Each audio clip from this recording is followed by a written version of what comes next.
Bonsoir, bienvenue à tous. Merci de nous rejoindre sur LN24. Ils sont 26 à 30 000 en Belgique. Ils représentent un chiffre d'affaires d'1 milliard d'euros par an environ. Les uns s'en cachent, d'autres s'affichent. Les pratiques sont différentes, mais le métier reste le même. Une profession déjà précaire avant la crise du Covid-19. Elle transforme aujourd'hui une nouvelle classe en pauvres, de pauvres survivants.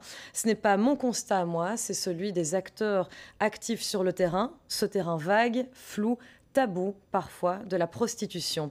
Mourir du Covid-19 ou mourir de faim, voilà ce que l'on entend derrière certaines vitrines. Et pour comprendre cet appel à l'aide, 3 chapitres, 3 questions. Quelle était la situation des prostituées avant le Covid-19 en Belgique? Que sont devenus les travailleurs du sexe, puisqu'on les appelle bien TDS aujourd'hui, en période de confinement? Et enfin, la crise pourrait-elle esquisser l'espoir d'un avenir meilleur pour ces TDS et tendre vers une reconnaissance de ce statut? On va se poser ces questions avec 3 invités ici en plateau, mais avant de les rejoindre, je vous propose cette mise en contexte. Elle est signée Jim Nejman. Il fait noir et tout, c'est un peu en branle-bas parce que je fais un peu des travaux pendant que c'est fermé. Contraints de s'arrêter de travailler avec la pandémie de Covid-19, les travailleurs du sexe sont particulièrement vulnérables. Dolores, 60 ans, prostituée depuis 42 ans, dépend aujourd'hui de l'aide d'associations solidaires pour survivre. Je ne vous cache pas que j'attends le jour du colis et si j'ai un petit peu de sous, 2-3 choses, de viande, je vais chercher. Mais je complète le colis. Si je n'avais pas le colis, je ne saurais pas. Moi, j'ai proposé à Maxime. Utsopi, un collectif de défense des droits des travailleurs du sexe, leur vient en aide grâce à des dons provenant de particuliers ou d'associations humanitaires. Une aide indispensable pour ces victimes oubliées du coronavirus. Les difficultés, c'est assez clair, c'est qu'en fait, elles n'ont plus de revenus et plus à manger du coup, et qu'elles savent plus se loger. La plupart des travailleuses du sexe, que ce soit dans les quartiers de prostitution ou même celles en privé, ne sont pas déclarées pour tout un tas de raisons, mais aussi parce qu'il n'y a pas de reconnaissance et que c'est hyper compliqué. Et donc en fait, ces gens n'ont pas accès à tout ce qui est le chômage temporaire, le droit passerelle et tout ce qui a été mis en place par le gouvernement fédéral. Et donc en fait, se sont retrouvés du jour au lendemain sans aucun revenu et sans aucune solution, surtout. Si s'alimenter et survivre reste la priorité, l'association demande davantage de considération pour ces prostituées qui restent dans l'incertitude la plus totale quant à la reprise de leur activité. On n'a plus d'argent, mais seulement psychologique. On est souvent renfermés chez nous, on reste comme tous les gens ont été enfermés, mais en plus on ressasse tous les problèmes qu'on a et qui vont arriver par la suite. Et c'est la crainte de quand va-t-on réouvrir? Et quand on va réouvrir, comment ça va se passer avec les clients aussi? Est-ce qu'ils vont venir? Est-ce qu'ils ne vont pas avoir peur? Et nous aussi, parce que bon, on veut bien gagner de l'argent, mais on ne peut pas non plus mettre notre santé en danger. Des informations sur une date de reprise de leur activité apparaissent comme indispensables, faute de quoi, c'est tout un secteur qui se dirige vers une catastrophe économique et sociale. Voilà ce reportage signé Jim Nejman qui nous permet d'y voir un peu plus clair dans une situation très ténébreuse et on va l'expliquer, on va la passer en revue ce soir en plateau avec différents invités, dont 2 que l'on retrouvait dans ce reportage qui se retrouvent sur le plateau. Bonsoir Doris Rocherieux. Bonsoir. Vous êtes donc travailleuse du sexe, on vous voit dans ce reportage, on vous demandera déjà un premier témoignage de la situation difficile, précaire, méconnue aussi que vous traversez en ce moment. Merci à vous d'avoir fait le déplacement. Bonsoir à vous. Nous sommes avec Maxime Mas. Vous aussi, on vous a vu dans le reportage. Vous êtes coordinateur de l'ASBL Utsopi, Union des travailleurs du sexe organisée pour l'indépendance. Ce mot a toute son importance. On voit que vous avez déjà pris les devants avec ces colis que vous souhaitiez distribuer aux travailleurs du sexe, puisque dès le début, c'était une urgence. On ne sait plus manger en tant que travailleur du sexe en période de confinement. Nous sommes aussi avec vous, Laurent Lévy. Bonsoir. Bonsoir. Vous êtes avocat au barreau de Bruxelles et vous comptez parmi vos clients certaines associations qui défendent les droits des travailleurs du sexe, mais aussi de travailleurs du sexe. Merci à vous d'être présents. Et nous rejoindrons également via Skype Quentin Deltour. Bonsoir Quentin, est-ce que vous nous entendez bien? Bonsoir, je vous entends parfaitement. Quentin Deltour, vous êtes coordinateur d'une autre association, Espace P, une association qui regroupe à la fois des éducateurs, des assistants sociaux et des médecins. Vous êtes présent sur le terrain, mais votre fonction, votre travail quotidien a lui aussi très fortement évolué au vu de la crise et du confinement. Merci d'être avec nous. Ce soir, on a donc 4 invités en plateau, mais je me devais de vous donner la parole en premier. Doris, puisque vous, mieux que personne, vous pourrez nous raconter ce qui s'est passé ces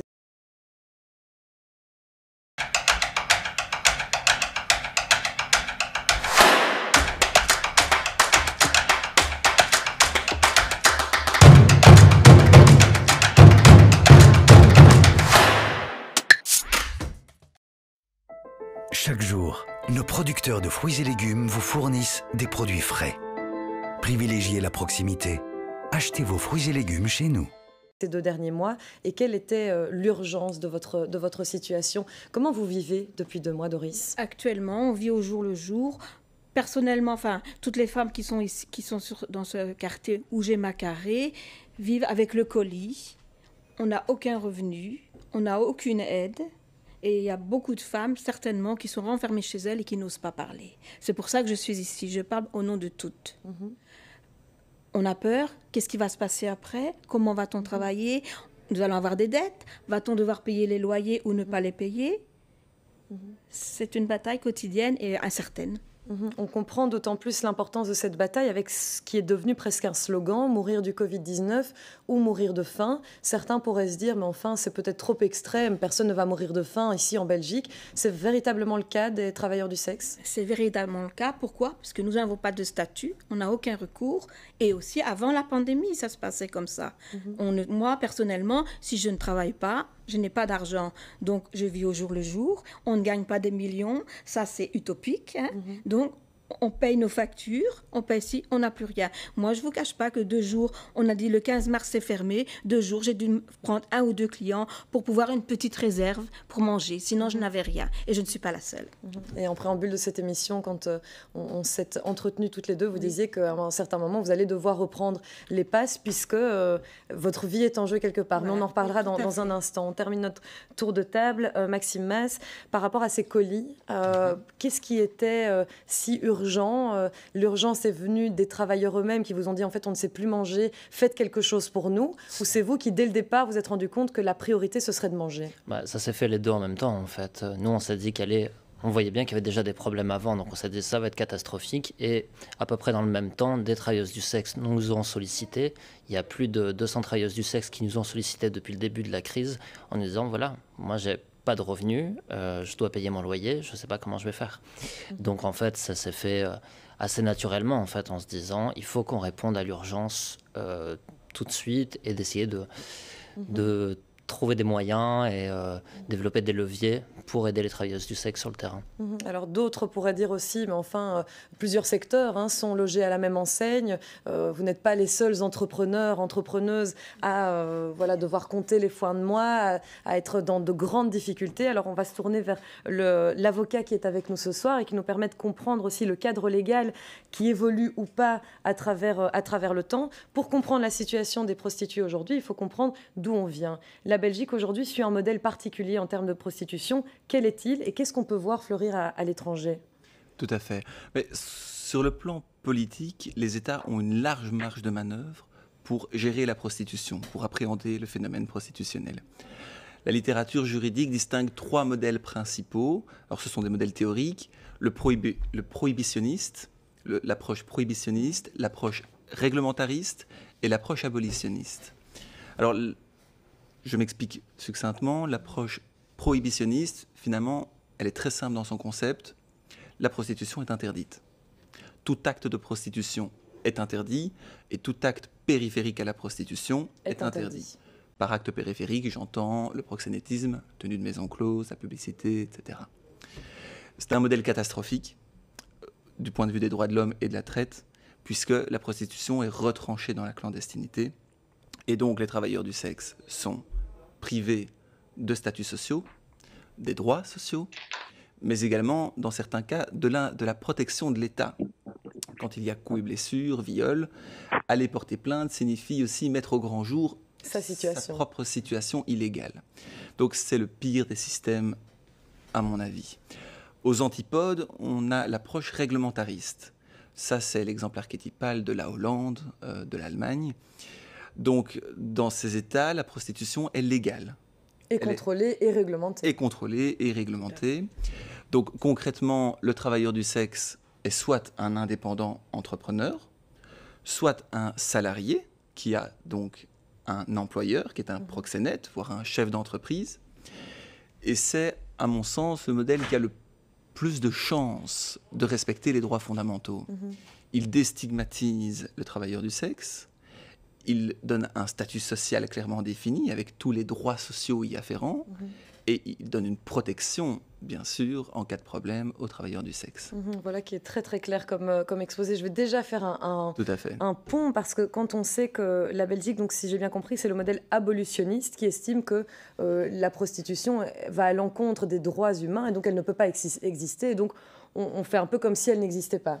C'est à peu près ça ? Absolument. La Belgique adopte la posture abolitionniste, donc la prostitution n'est pas réglementée, c'est contraire à la dignité humaine, c'est un obstacle à l'égalité des genres, mais on la tolère parce que c'est inévitable.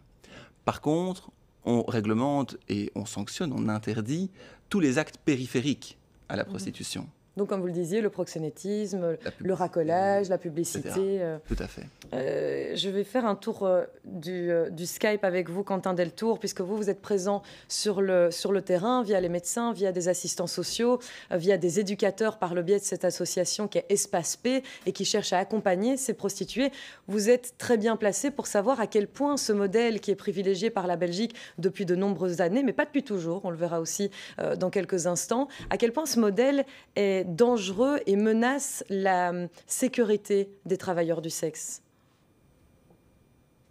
Oui, le premier problème, c'est véritablement celui de l'insertion de leurs revenus, l'insertion de leur statut social à l'intérieur de la société. On se rend bien compte au quotidien, lorsque nous rencontrons les personnes sur leur lieu de travail, qu'il y a une carence de l'État dans la prise en compte de la citoyenneté des travailleurs du sexe.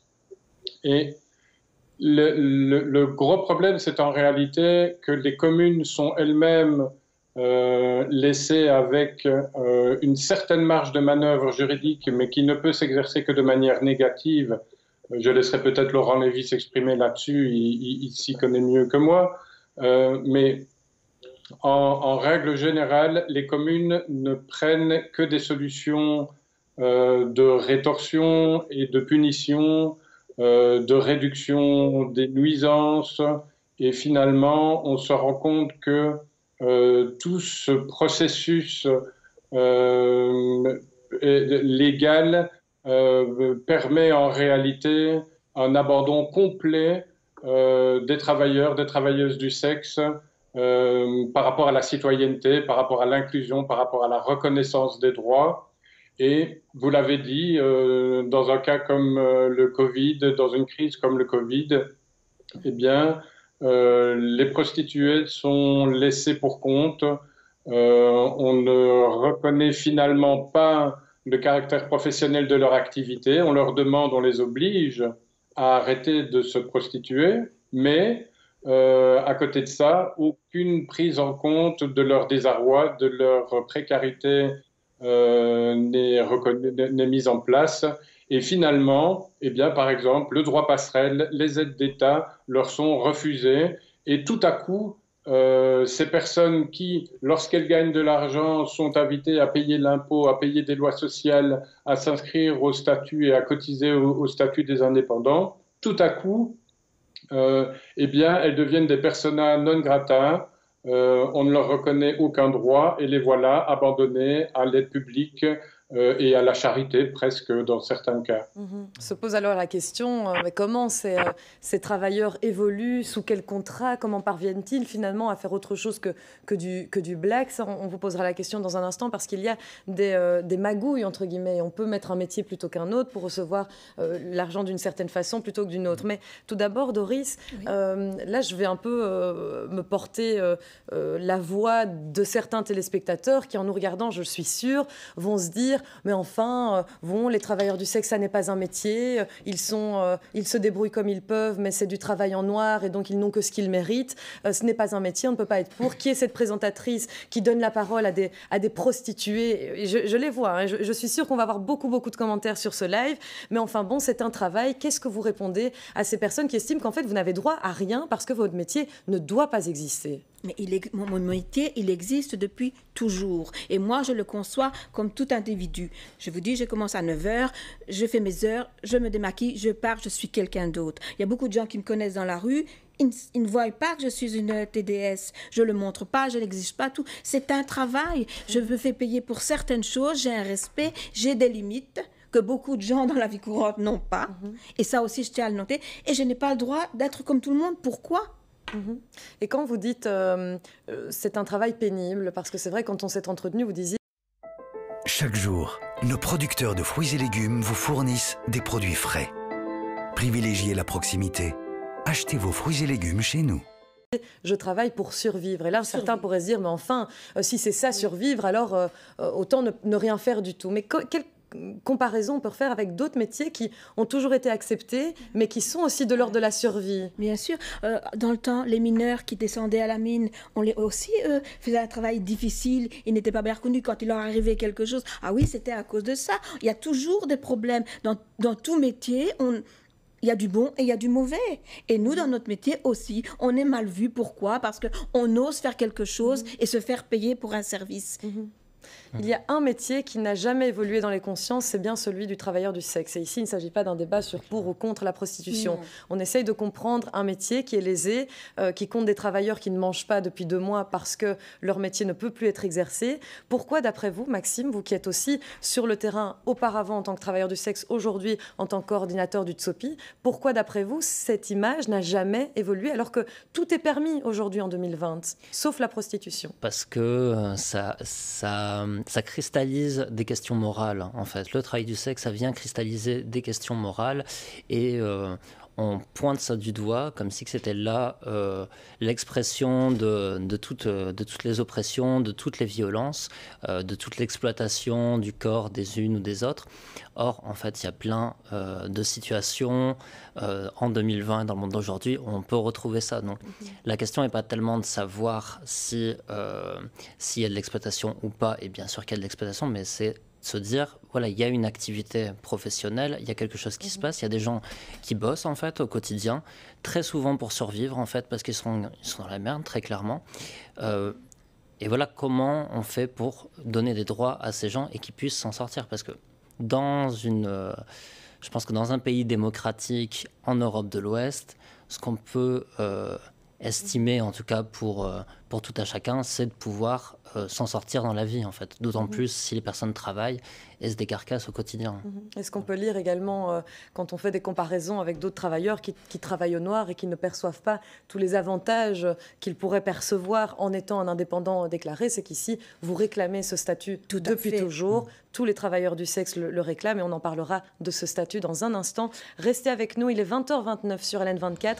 On se demande comment évolue la prostitution face au Covid et on se le demande avec 3-4 invités. Restez avec nous, on se retrouve dans 1 minute. À tout de suite.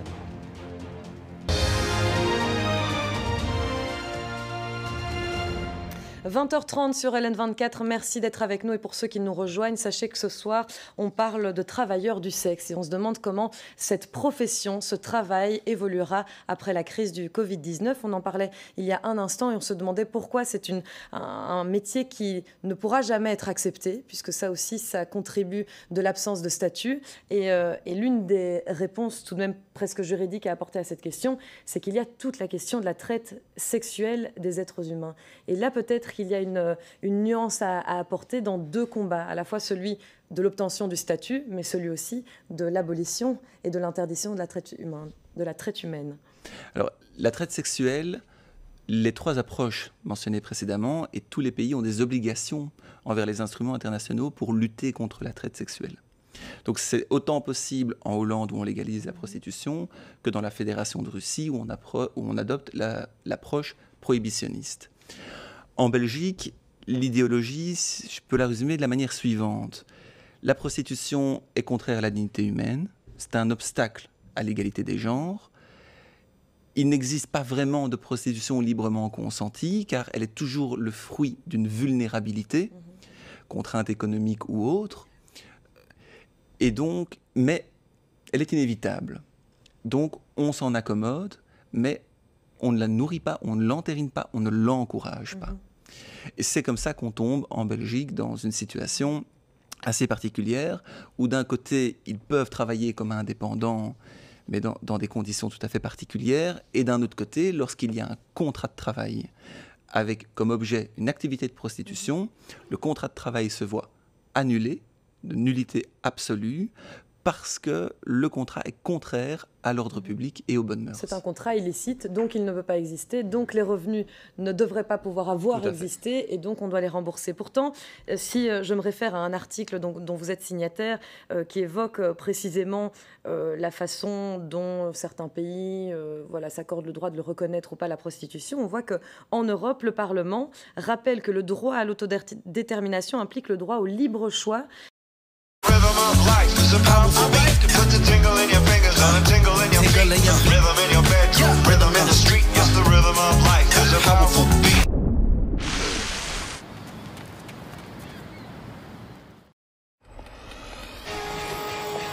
pour vous? Victoria. Faites le bon choix avec Victoria. La nouvelle bière blonde forte belge brassée avec 100% d'ingrédients naturels. De sa profession.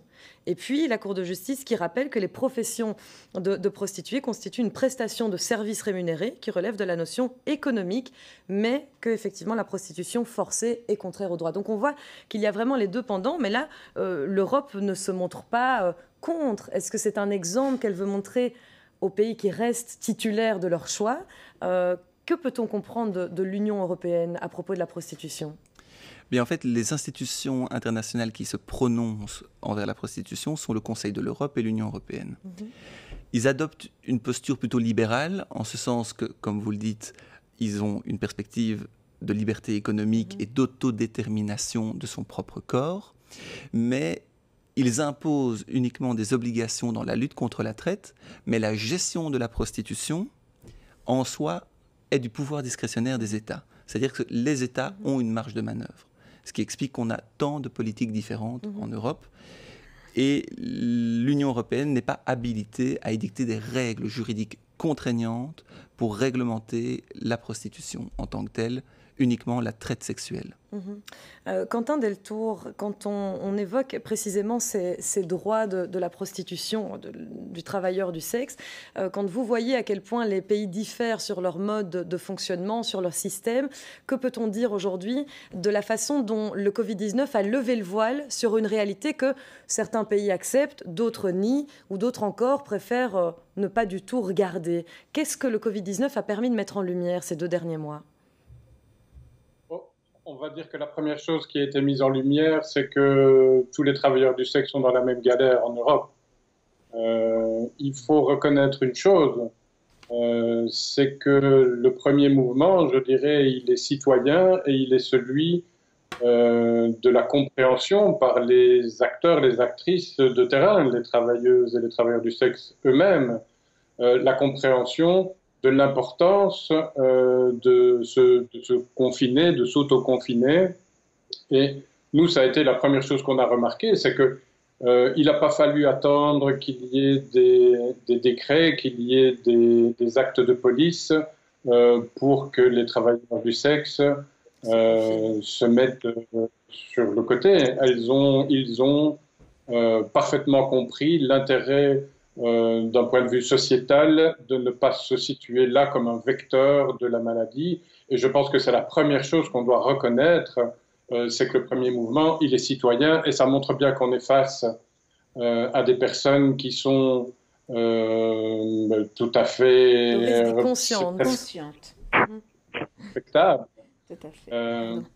Et il faut reconnaître qu'on a un mouvement citoyen avant toute chose. Ensuite, il y a la question, vous le dites, des variations de statut. Eh bien, dans un pays, une même réalité va produire de la misère, et s'il y a une reconnaissance, eh bien, dans un autre pays, une même réalité va donner des solutions qui resteront des solutions difficiles, mais avec des adaptations moins périeuses. Et c'est là qu'on se rend compte à quel point il est important de donner un statut aux personnes qui se prostituent.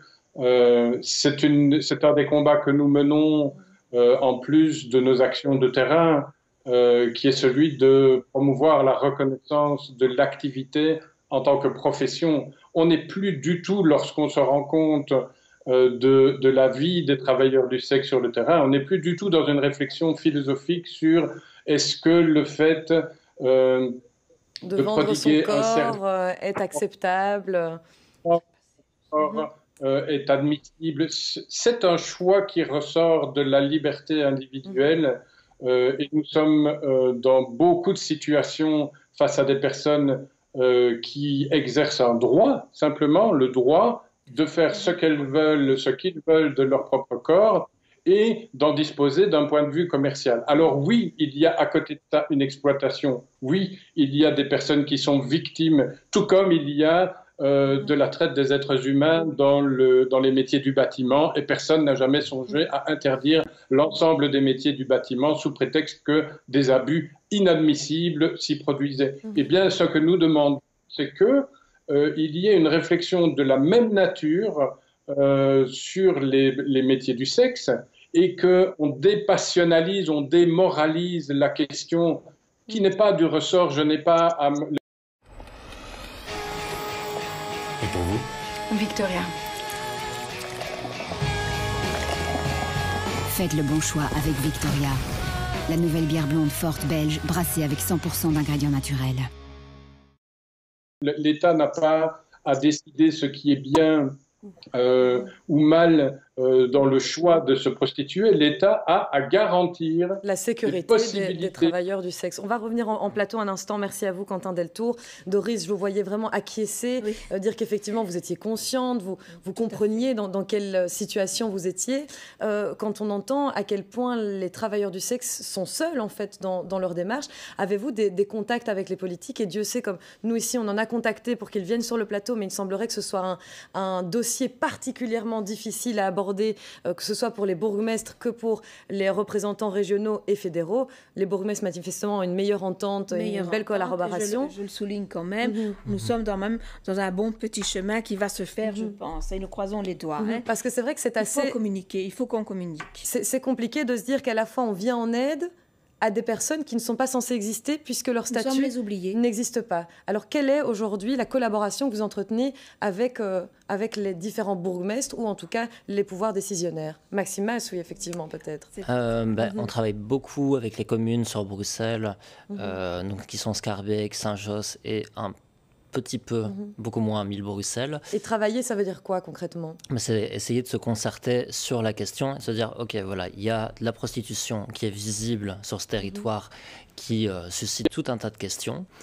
Donc voilà, comment on fait en sorte de travailler ensemble? Et donc ensemble, c'est la commune, c'est les associations, donc souvent il y a Espace P, Utsopi et d'autres aussi selon les contextes, mais il y a aussi les différents corps de police qui sont là, que ce soit la police locale ou la police fédérale. Enfin, c'est vraiment d'essayer de prendre un petit peu la température chez tout le monde, de voir un petit peu ce que chacun en pense aussi, et comment on fait pour travailler ensemble, aussi parce que c'est des quartiers d'habitation pour certains, donc voilà, il y a aussi toute la question qu'il y a des habitants là, et de toute façon on ne va pas dégager les uns ni les autres. Du coup, il faut voir comment on se coordonne ensemble et comment on peut composer, faire en sorte que ça se passe bien. Donc, on a tout de même le sentiment de risque que plus on interdit, plus évidemment on le fait de façon illicite dans des rues peut-être plus encombrées, plus noires, qui font plus peur, et donc on assimile effectivement ce secteur à quelque chose de négatif. Aujourd'hui, les travailleurs du sexe ont-elles des revendications? Et on redemandera évidemment à Utsopi, puisque je sais que vous les avez listées, on les évoquera. Oui, bien Mais la grande revendication aujourd'hui, qu'est-ce que c'est? C'est d'être reconnu, d'avoir un statut, d'être comme tout le monde et de pouvoir travailler clairement. Même si on a des horaires, on doit aussi, les TDS doivent faire un effort aussi pour justement se montrer et faire les choses comme on leur demande. Un effort pour se montrer, ça veut dire que là, tout le monde craint en fait de parler de prostitution. Oui, moi je suis là aujourd'hui au nom de toutes parce qu'il y en a beaucoup qui ne veulent pas parler. Et je trouve que c'est dommage en 2020, de devoir vivre et de se cacher. C'est pour ça que je suis là, moi. On est des êtres humains comme tout le monde. Nous devons être reconnus. Mais nous devons aussi nous plier à certaines directions. Voilà, il y a des choses qui ne vont pas dans nos petites rues de Les Carrés. On doit aussi éclaircir ça. C'est pour ça qu'il faut se concerter avec les bourgmestres, avec la police et avec certaines TDS qui sont là pour aider les autres. Et moi, je suis là pour justement aller leur expliquer à toutes. Et il faudrait profiter de cette pandémie pour mettre des choses au point, justement, et redémarrer comme il faut. Ça, ce serait envisageable de redémarrer autrement après une pandémie qui va déjà précariser de nombreux secteurs. Donc, on n'est pas sûr que celui de la prostitution soit le premier sur la liste des priorités. Par rapport à ce statut, aujourd'hui, comment les travailleurs du sexe fonctionnent-ils s'ils ne sont pas censés exister, s'ils n'ont pas de statut, mais ils ont quand même une rémunération? Comment est-ce qu'on fait pour composer avec ces éléments? Il y a 3 cas de figure possibles. Soit il travaille en noir, donc de manière officieuse, et n'a aucune protection quelconque. Non contre les violences, non contre les arnaques, non contre les craintes, les peurs. Au pénal, s'il y a violence, ils peuvent aller porter plainte. Ils ne risquent pas de se voir accusés, puisque la prostitution n'est pas interdite en soi. Donc ça, au moins, la Belgique leur donne cette possibilité. Une autre possibilité est qu'ils travaillent sous le statut d'indépendant. À ce niveau-là, ils peuvent se déclarer, mais il n'existe pas, lorsqu'ils doivent s'inscrire à la Banque Carrefour, donc lorsqu'ils se présentent à leur guichet pour s'inscrire, ils doivent décrire leur activité et celle-ci doit exister dans un code dit NACEBEL. Il n'existe pas de code dédié à la prostitution. Il existe tout au plus un code fourre-tout, subsidiaire, autres services personnels qui englobe l'activité et qui est très mal vu lorsqu'on a besoin de prêts à la banque et autres. Donc, ils peuvent également se mettre sous une façade, une activité de façade, masseuse, sexologue, etc., sous des réserves de sanctions. Et c'est une façade simulée. Et c'est une protection très précaire, puisqu'ici, les coachs, par exemple, vont pouvoir reprendre leurs activités, mais celle qui s'est inscrite en indépendante comme coach ne va pas pouvoir reprendre ses activités. Donc, ça ne la protège pas en cas de pandémie. C'est certain, c'est certain. Le troisième cas de figure, c'est le contrat de travail, mais ça en Belgique, ça n'est pas possible. D'abord, le proxénétisme est interdit, et lorsqu'il y a un contrat de travail, que ce soit sous une cause simulée comme serveuse ou directement la prostitution, il est illicite et contraire à l'ordre public et aux bonnes mœurs. Donc finalement, il leur reste un régime indépendant. S'ils prennent ce fameux code NACEBEL dédié qui englobe indirectement les activités de prostitution, ils seront stigmatisés lorsqu'ils auront besoin d'un prêt. Et s'ils prennent une autre activité, ils s'exposent à des sanctions puisqu'ils empruntent. Parfois, il y a des travailleurs du sexe qui utilisent l'activité des massages esthétiques. Et là, il faut un accès, il faut être esthéticien, sans quoi on a des sanctions. Donc ça aussi, il y a des problèmes de compatibilité d'une certaine manière. Donc, quoi qu'il arrive, on n'est pas protégé en réalité. Quoi qu'il arrive, on n'est pas protégé ou la protection est extrêmement faible. Surtout que dans la crise du Covid, j'ai vérifié, le code NACEBEL, autres services personnels, n'est pas repris. Donc ils n'ont pas le droit passerelle, ils n'ont pas les primes y afférentes. Au mieux, s'ils se sont mis comme coach sportif, éventuellement, ils peuvent avoir le droit passerelle. Tous les travailleurs du sexe qui ont voulu être honnêtes et se déclarer pour ce qu'ils sont, n'ont aucun droit. Mourir du Covid-19 ou mourir de faim, c'est un appel à l'aide qui nous vient des travailleuses du sexe dont on parle ce soir sur LN24. Il est 20h44, on se retrouve dans une petite minute. À tout de suite. 20h46 sur LN24, merci à vous d'être avec nous ce soir. On évoquait notamment les revendications des travailleurs du sexe en cette période très compliquée qu'est le confinement et aujourd'hui le déconfinement. Vous le disiez, il y a plusieurs statuts, mais en réalité, il n'y en a aucun. Il y a juste des magouilles pour éventuellement être protégés dans l'une ou l'autre situation, mais pas en cas de pandémie, ça on l'a vu. Peu importe la direction qu'on a prise en tant que travailleur du sexe, on n'est pas protégé ici en période de confinement. Cela nous amène aux revendications que UTSOPI, qui est donc l'Union des travailleurs du sexe et qui revendique certains droits des travailleurs du sexe en tant qu'être humain, a dressé en 2019. C'était pendant les élections pour un peu donner un coup de cravache aux politiques et rappeler qu'il y a toute une partie de la population qui est oubliée, puisqu'on le rappelle, si je reprends mes fiches, ça représente tout de même 26 à 30 000 travailleurs ici en Belgique. Alors, ces revendications, il y avait celle d'un statut officiel, celle d'une décriminalisation du travail sexuel et enfin plus de sécurité et moins de stigmatisation. On va d'abord arriver à ce fameux statut. Aujourd'hui, d'après vous, ce statut pourrait-il voir le jour, notamment grâce à la crise qui aura dévoilé certaines précarités? En tout cas, nous, c'est ce qu'on espère, de pouvoir tirer un peu de positif de cette crise. De montrer qu'en effet, l'absence de statut crée un véritable problème pour toutes ces personnes que ça concerne, en fait. On le disait déjà avant, on savait que s'il y avait un gros cataclysme qui arrivait, ça allait être très problématique pour les TDS. Bon, bah voilà, preuve est faite. Donc, est-ce qu'on peut se baser là-dessus pour réfléchir à comment on ne retourne pas à ce genre de situation? Et pour qu'on comprenne bien, Doris, pourquoi demander un statut? Qu'est-ce qu'un statut au quotidien pourrait vous apporter? Bon, moi, là, je suis un peu déplacée parce que je suis un peu âgée, mais je pense aux jeunes filles qui commencent à ce travail-là. Je n'aimerais pas qu'elles se retrouvent comme aujourd'hui je me retrouve, et je veux me battre pour justement qu'elles aient les droits. Voilà. Et ces droits à quoi? Quel droit cache le statut? Un droit social, en fin de compte. Le droit que tout être humain a le droit. Concrètement, donc un statut officiel pour les travailleurs du sexe, qu'est-ce que ça promet? Un statut officiel clairement défini doit promettre la jouissance de tous les droits sociaux fondamentaux. L'accès à la pension, l'accès à une assurance santé, tous les droits comme tout travailleur. Doris, sans ces droits, aujourd'hui, face au Covid-19, vous avez été particulièrement touchée en tant que travailleuse du sexe. Combien de temps vous pourrez tenir à ce rythme? Moi, personnellement, 15 jours. Donc, ce qui va se passer, c'est qu'à un moment ou à un autre, je vais être obligée d'être hypocrite et d'accepter un téléphone d'un client pour pouvoir aller refaire mes petites courses. Parce que bon, je reçois un colis, mais bon, si je n'ai pas ce qu'il faut, je sais pas, oui, mais... facture téléphone, toutes ces factures, ils vont s'entasser, Imaginez quand on va réouvrir, comment ça va être. J'ai des dames qui me téléphonent, moi, des connaissances, elles pleurent parce qu'elles disent comment on va faire pour payer tout ça? Comment on va faire? Bien sûr, on n'est pas les seuls, il n'y a pas que les TDS qui ont des problèmes comme ça. Mais là, c'est très grave puisqu'on n'a aucun revenu. Et c'est d'autant plus particulier que le métier n'est pas censé exister. Donc, se battre pour les droits d'un métier qui n'existe pas, c'est encore plus frustrant. Encore plus difficile. C'est très frustrant. Je fais encore la porte-parole du téléspectateur qui pourrait éventuellement être fermement contre la prostitution et se dire, mais enfin, si elles ne sont pas contentes, pourquoi elles ne font pas un autre métier? Tout ça pour gagner plus. Écoutez, moi, je suis restée 3 ans sans travail, presque SDF, et je n'ai pas eu d'autre travail. Je n'ai pas eu l'occasion de pouvoir faire un autre travail. Pourquoi?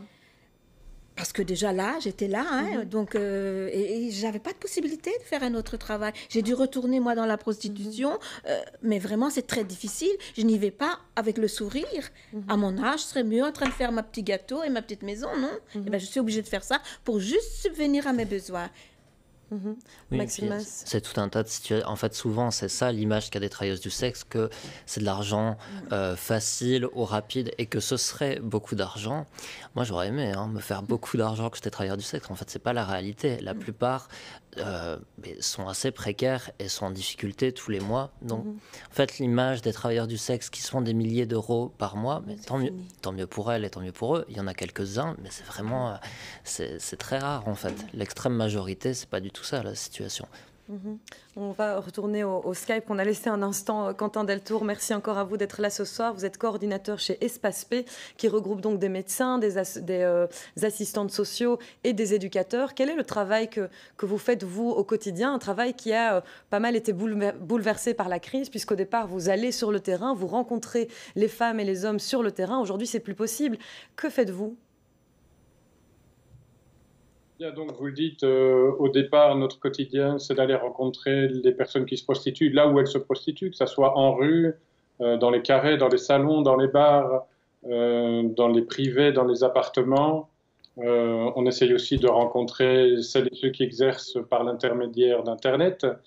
Et on leur apporte toute une série de services, des services sociaux, un accompagnement psychologique si ça fait l'objet d'une demande. On leur apporte aussi évidemment un accompagnement médical. On propose une vaccination contre l'hépatite B, des dépistages des dépistages des maladies sexuellement transmissibles. Vous imaginez bien l'utilité d'un service comme le nôtre auprès d'une population aussi précarisée. Lorsque la crise s'est installée, eh bien, ça a été un peu la découverte de ce qui allait se passer au jour le jour.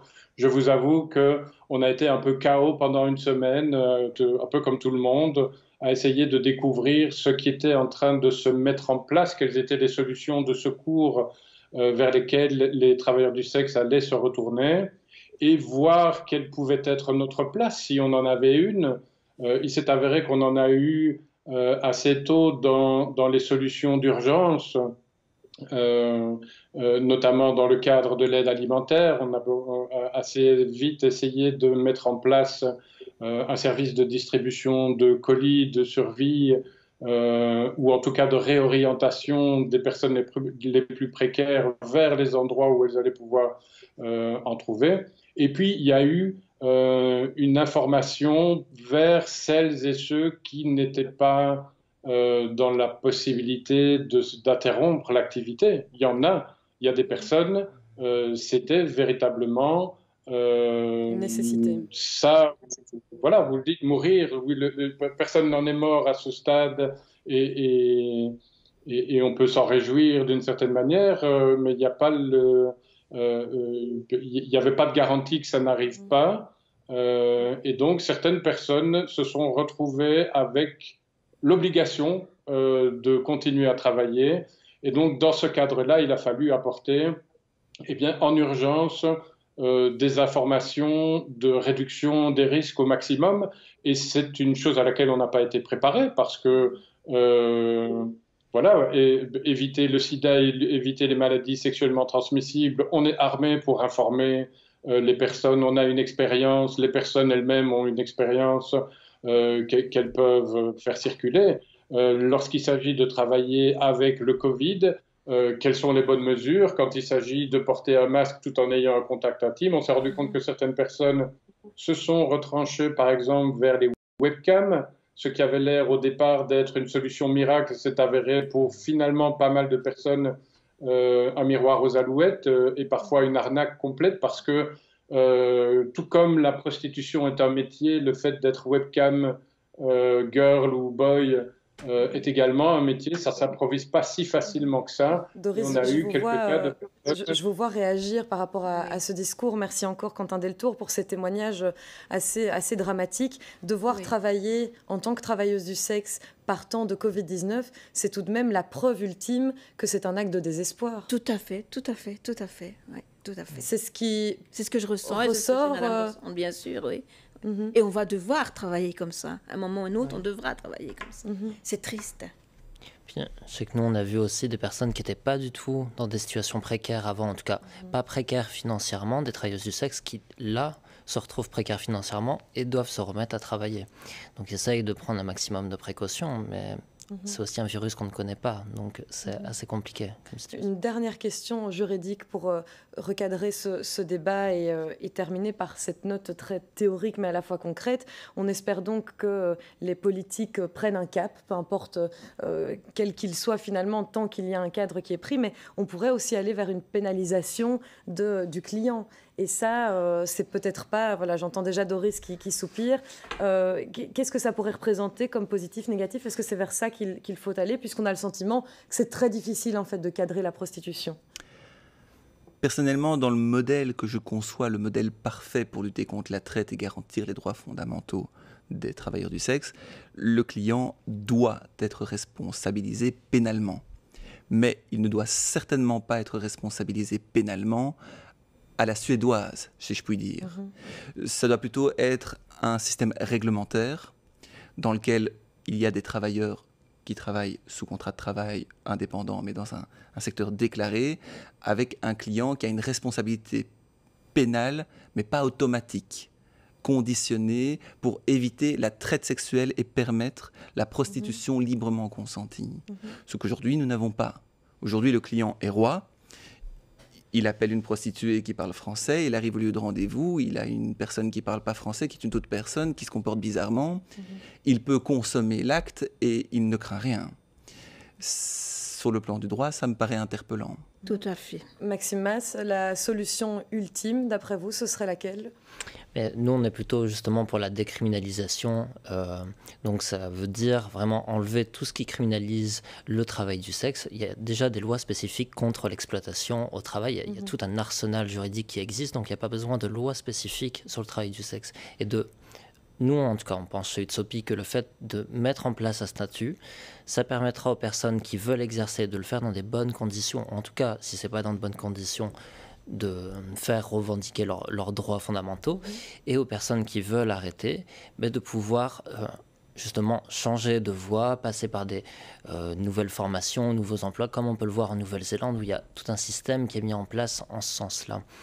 Pour l'instant, c'est ce flou juridique, c'est cette hypocrisie qu'on voit dans pas mal de pays en Europe, et qui en fait permet à personne de s'en sortir. Ni ceux qui veulent le faire, ni ceux qui ne veulent pas le faire. Tout le monde est finalement coincé dans un truc qui n'existe pas vraiment, mais qui existe en même temps. En tout cas, pour les taxes et les impôts, ça existe, ça c'est sûr.